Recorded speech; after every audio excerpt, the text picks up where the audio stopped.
Monster Energy Supercross from Milestone isn't exactly a bike or racing game for everyone, but for those that like Supercross or find something intriguing about this, you may find a surprisingly good game that's only slightly hampered by some unrealistic physics at times.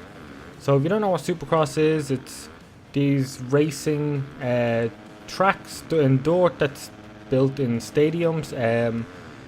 You're not going to get a lot of variety in terms of visual style unless you look a little bit further.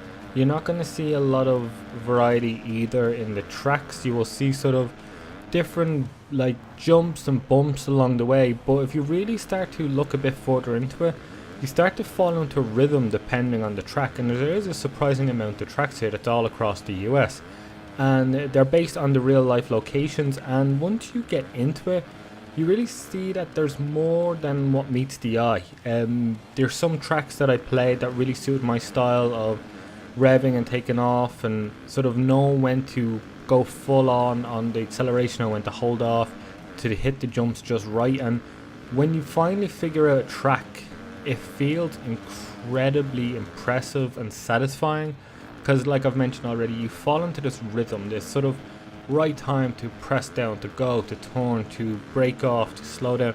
And once that happens, you really do feel a sensation you don't actually get in pretty much any other game, and it's very hard to describe without sort of seeing it on the screen. Hopefully you can get some indication of what I mean.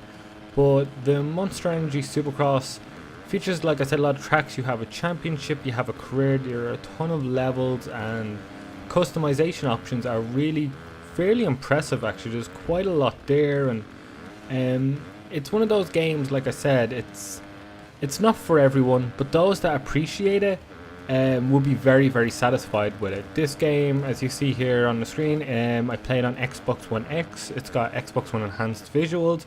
It looks fairly nice. If sometimes feel like performance drops a bit, especially when there's a lot of riders on the screen.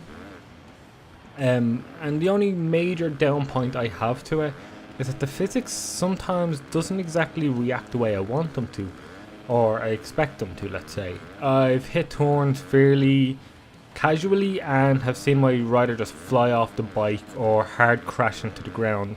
And especially even sometimes hitting off some jumps, he unrealistically sort of bounces to one side, and you see these like sandbags all along the side, and you get caught behind one of them or on the wrong side of it, and it's rather frustrating trying to get yourself back on track. And there's been times where I've caught up with other riders and sort of jumped and was going much faster than them and landed on them, but when I landed on them, my rider just did not react well to it and just went flying, and I always seem to be on the receiving end of falling off my bike, losing some progress.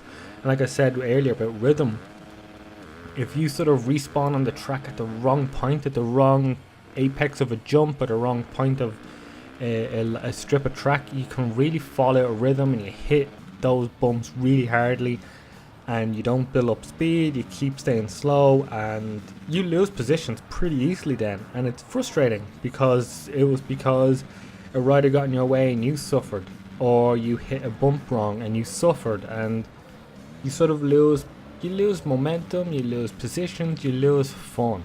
But other than that, Monster Energy Supercross is a really good game for those that are looking for a game like this.